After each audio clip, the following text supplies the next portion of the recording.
Diolch na diolch am y cyfle i gael rhannu. Dwi'n eisiau mynd i roi'r amserydd ymlaen fan hyn o flaen i fi.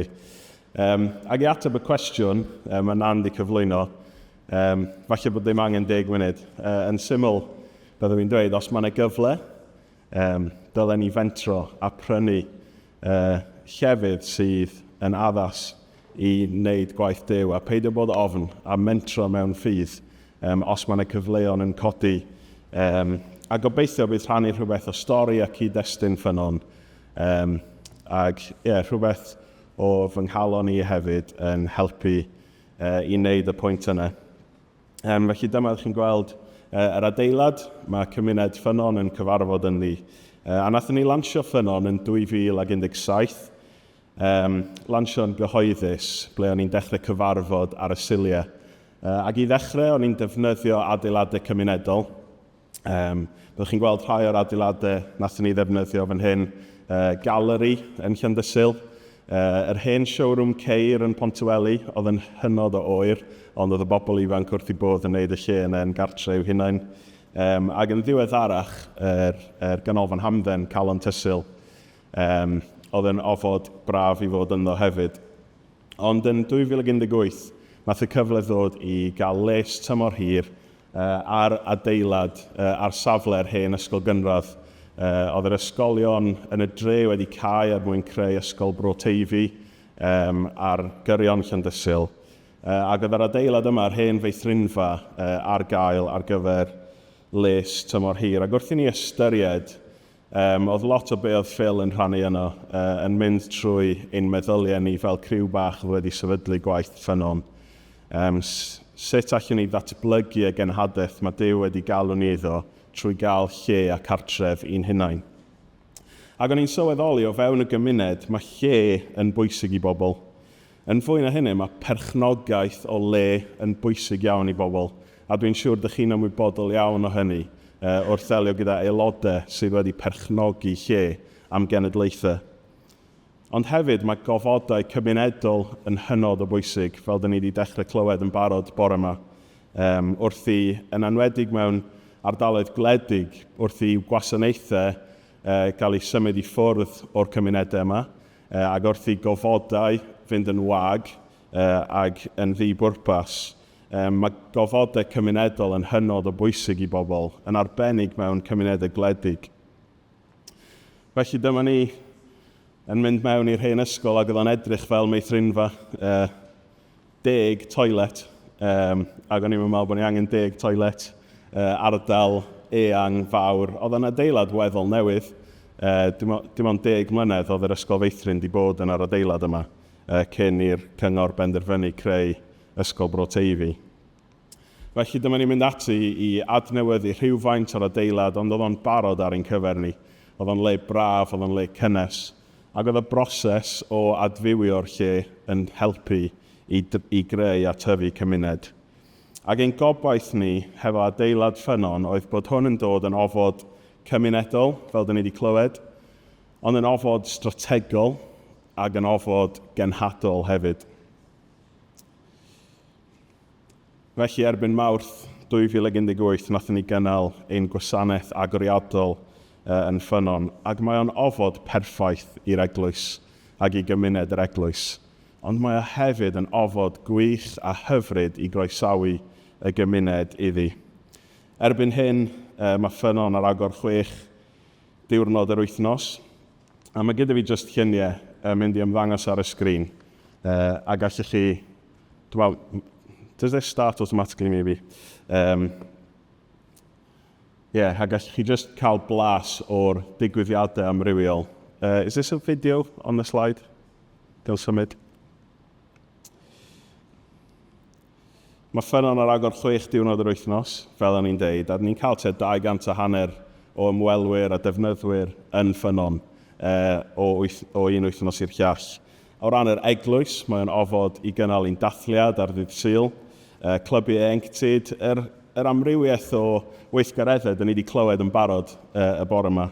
Clybiau ieuenctid, grwpiau rhieni o plant, swper cymunedol, nosweithiau o hyfforddiant, ond hefyd gyda'r gofod tu allan, barbecues, diwrnodau hwyl i'r teulu, dathliadau amrywiol fel cymuned yr Eglwys.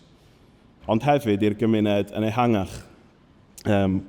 Mae sawl asiantaeth cymunedol wedi gwneud Ffynnon yn gartre i'w hun hefyd, gwasanaethau cymdeithasol, grwpiau cwnsela, grwpiau cymunedol eraill.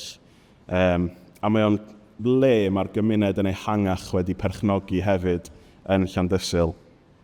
Ond yn bennaf, ni'n gweld Ffynnon fel gofod i gymuned yr Eglwys gyfarfod a tyfu, a gofod i'r Eglwys a pobl Iesu Grist i arddangos mor hyfryd a mor wych ydy perthyn i'r arglwydd, ac arddangos i'r gymuned yn ehangach pa mor hyfryd ydy bod yn rhan o deulu'r Eglwys. Mae'n galluogi ein cynhadaeth ni a'n pwrpas ni fel pobl Iesu. Felly wrth ystyried ein portffolio ni ar ôl yr egwyl, mae eisiau ni ystyried ydy'r adeiladau yma sydd yn cymryd amser, egni ag arian yn addas ar gyfer ein cenhadaeth, ein gwasanaeth a pwrpasau fel Eglwys. Un o'r ymwelwyr cyntaf i Ffynnon oedd cenhadwr o Burkina Faso. Ac oedd o'n mynd o gwmpas yr adeilad ac yn clywed a gweld beth oedd yn digwydd yna. A nath o rhannu darlun hefo fi sydd wedi aros hefo fi. Dyma o'n dweud, Steffan, mae angen eglwysu sydd fel eliffantod, ond mae hefyd angen eglwysu sydd fel cwningod. Mae eliffant yn gryf ac yn ddibynadwy, a ydych chi'n gallu rhoi lot o bwysau ar eliffant. Ond, maen nhw'n ddrud a costus, a maen nhw'n anodd i'w cadw, a gallu di ddim cadw gormod o eliffantod. Ond mae cwningod ar y llaw arall, maen nhw'n hyblyg a maen nhw'n gyflym, a maen nhw'n ffrwythlon iawn, a maen nhw'n hawdd iawn i'w dyblygu. A mae Ffynnon yn teimlo fel dipyn o eliffant. Mae'r cost i gynnal a chadw Ffynnon yn mynd â holl arian mwy na lai, cymuned fach sydd yn cefnogi'r gwaith yn lleol. Ond mae'n ganolfan cryf a dibynadwy ac agored a chroesawgar. Mae o'n hwb cymunedol ac yn hwb cenhadol. A dwi ddim eisiau dyblygu Ffynnon ar draws Dyffryn Teifi a'r Gorllewin. Allai ddim cadw eliffant arall. Ond dwi am i Ffynnon fod yn hwb sydd yn sefydlu a cefnogi gwaith cenhadol ffrwythlon ar hyd y Gorllewin a Cymru.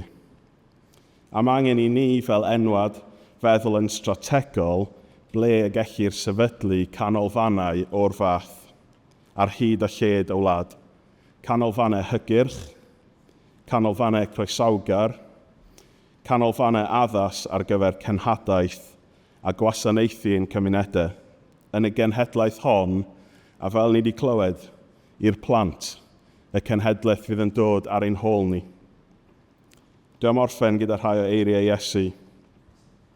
Ydych chi'n cofio beth mae'r arglwydd yn galw'r ffarmwr oedd wedi profi tymor o fendith a ffrwyth a wedi dymchwel i esguboriau mwyn creu rhai newydd mwy. Y ffwl yn Beibl.net neu yn y Beibl Cymraeg newydd, ond meddai Duw wrtho, yr ynfytyn, heno y mynir dy einioes yn ôl gennyt, a phwy gaiff y pethau y baratoaist. A mae'r Eglwys a mae'r enwad wedi mwynhau tymor ffrwythlon yn y gorffennol. Ond y gwir ydy, dyn ni'n byw yng nghysgod y ffrwyth hwnnw, ond mae'r sefyllfa bresennol yn argyfyngus. A doedd gen y ffarmwr druan ddim syniad bod ei ddyddiau yn dod i ben y noson honno. Felly gallwn ni faddau iddo fo. Ond yn ôl yr Church Growth Model enghraifft, maen nhw'n darogan, mae 2033 bydd diwedd yr enwad.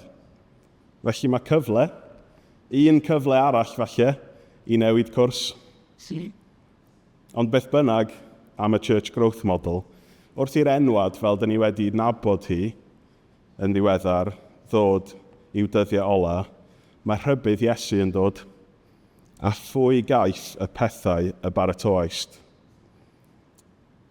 Dwi ddim eisiau bod yma mewn 10-20 mlynedd yn edrych ar ag yng ngofal ysguboriau mawr, crand, gwag. Pan dwi'n meddwl am ganolfan Ffynnon, allai ond dweud mae'n rhodd gan Dduw. A dwi'n mor ddiolchgar i Dduw, a fel dyn ni wedi clywed gan Phil, os mae'n rhodd gan Dduw, bydd o'n darparu popeth sydd ei angen arno ni. A dwi'n ddiolchgar i'r enwad am gefnogi ni yn y fenter yma, ac yn arbennig i Neil am gefnogi ni trwy'r camau cyntaf neu ac wastad bod ar gael i'n helpu ni i wneud penderfyniadau doeth. Ac os bydd o'n rhodd gan Dduw, bydd Duw yn darparu popeth sydd ei angen. A dwi'n sicr yn yr ystafell yma, mae yna bobl mae Duw wedi galw ac wedi rhoi doniau iddyn nhw i'n cynorthwyo ni'n Ffynnon hefo'r ddarpariaeth yma ac i gefnogi canolfannau eraill o'r fath ar hyd a lled y wlad. Trwy wedd newid ambell i adeilad sydd gyda ni, fel dyn ni wedi clywed, na ddigwydd yn Einon, ac mae yn adeilad hyfryd, ges i fynd yna flwyddyn diwetha. Neu trwy fuddsoddi mewn canolfannau newydd. Canolfannau cymunedol, canolfannau strategol a canolfannau cenhadol. Diolch.